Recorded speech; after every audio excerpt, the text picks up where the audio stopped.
Here's my conversation with Baylor men's basketball coach Scott Drew. They're about to play St. John's tomorrow and Rick Pitino in the Bahamas.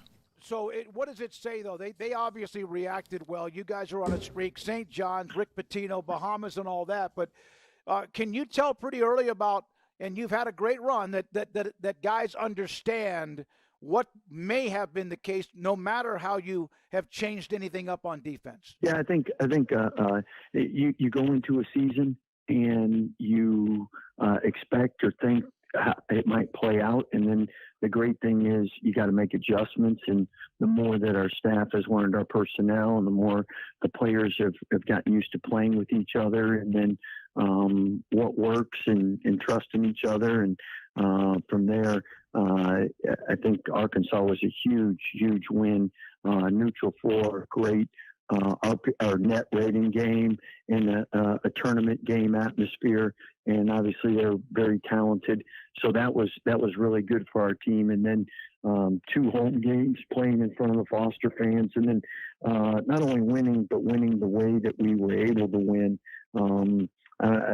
It's hard to beat people by big margins when they're well coached, and like Coach Gillespie, I think they held Florida State to 33 points at Florida State. Yep. So like we were able to speed them up, and then Sam Houston's a great team, a team that might win their conference again. So a lot of things trending in the right direction. Can you hear me now or not? Yeah, I can. It's just it's not a great connection on Okay, either sorry end. That's about okay. that. No, that's okay. Scott, you had that Arkansas game. How important was it that you ended up playing them so quickly after the Gonzaga game? Because they're going to push you. It's not going to be 90-40. That they're going to push you. And the fact that your players, when the game got tight several times, they always seem to respond. And you know what? That's something we'd seen in our scrimmages when we scrimmaged GCU and A&M, where we had opportunities where we could have folded or let runs get bigger, kind of like they did at Gonzaga. And Gonzaga's been the only time our guys haven't responded year to date. So hopefully that continues.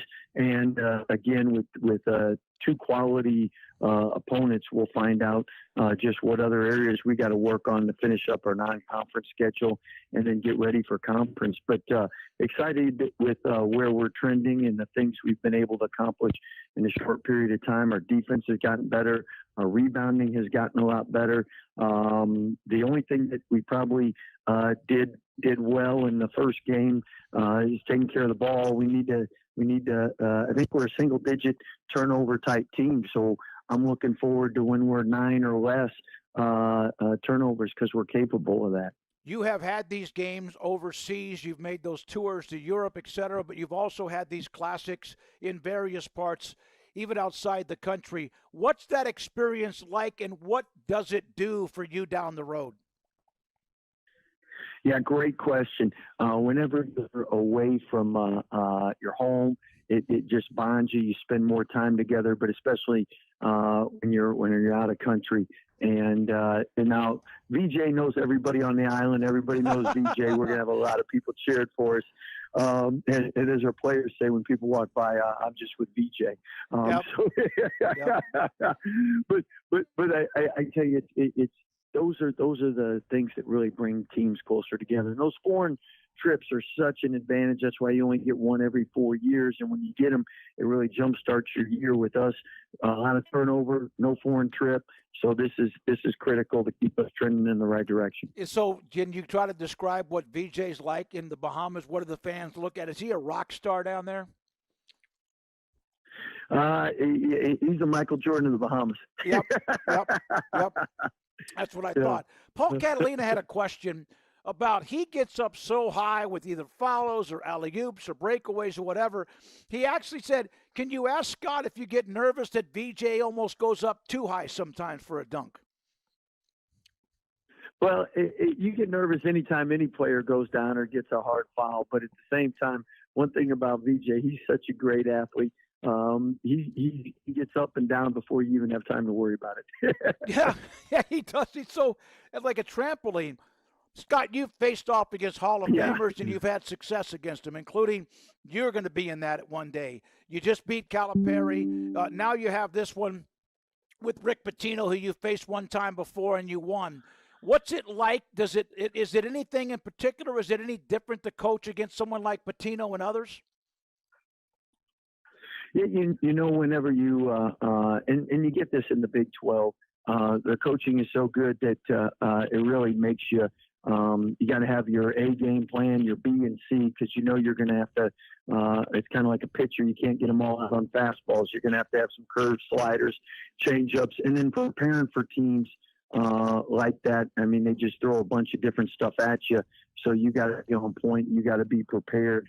At the end of the day, I think Coach Pitino, Coach Calipari, Coach Few, we all agree with one thing, though. It's not the X's and O's. It's the Jimmies and the Joes. So normally great coaches have great players.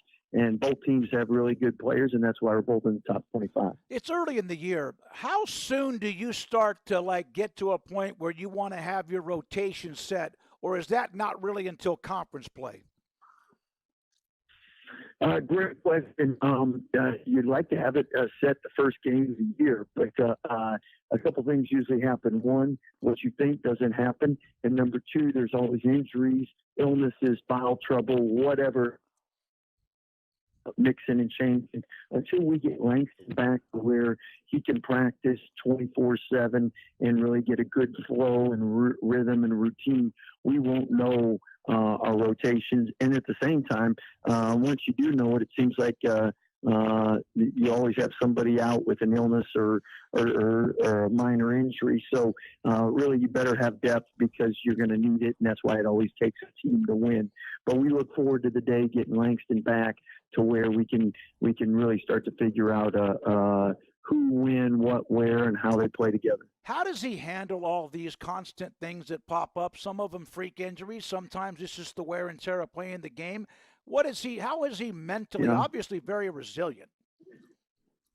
Yeah, I think first it's you got to have a great support unit, and I mean he's got a great family, and spiritually he leans on his faith, and at the same time he's got great teammates to encourage him and praise him for his hard work, and him and Dave Snyder are best friends. So I mean they spend a lot of time together, and I can tell you Dave, and I'm half joking, but Dave is like Langston's been an adopted son to him because he loves him so much, spends so much time, just wants him to be healthy. So he'll play, but hopefully when he does, we don't want any setbacks. We want to keep it moving in the positive direction, and we long for the day where he's playing free, like I said, 24/7. So, and he's getting closer to that. Last thing, you have had great non-conference schedules, and Gonzaga, Arkansas, now St. John's, UConn, and you're worried about right now with St. John's in the Bahamas. Is this your better? Do you have comparisons of your previous non-con schedules compared to this one this year? Yeah.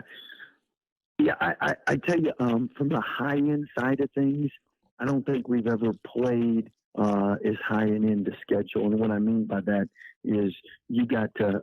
I think we'll have more teams that will have a chance to make a Final Four, and then.